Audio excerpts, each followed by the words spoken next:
இந்த புத்தாண்டுக்கு ஒரு இன்ஸ்டண்ட்டாக 10 நிமிஷத்தில் செய்யக்கூடிய இந்த பாயாசம் எப்படி பண்ணுறது இந்த வீடியோவில் நம்ம பார்க்கலாம்.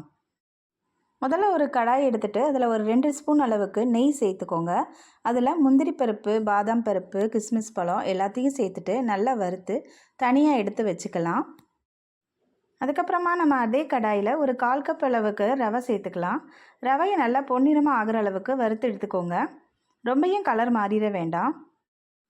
இது கூட ஒரு 1/2 கப் அளவுக்கு தண்ணி சேர்த்துட்டு நல்லா ரவையை வேக வச்சு எடுத்துக்கலாம். ரவை இந்த மாதிரி வெந்து வந்த உடனே நம்ம இதில் ஒரு 200 ml அளவுக்கு பால் சேர்த்துக்கலாம்.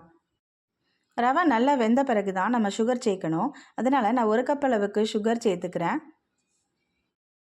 சேர்த்துட்டு ஒரு கொதி வந்த உடனே நம்ம முந்திரி பருப்பு, பாதாம் பருப்பு வறுத்து வச்சுருக்கோம் இல்லையா, அதை சேர்த்துக்கலாம். கடைசியாக ஏலக்காய் தூள் சேர்த்துட்டு நம்ம இறக்கிடலாம். அவ்வளோதான், பாயாசம் ரெடி ஆகிட்டு. அனைவருக்கும் இனிய புத்தாண்டு வாழ்த்து.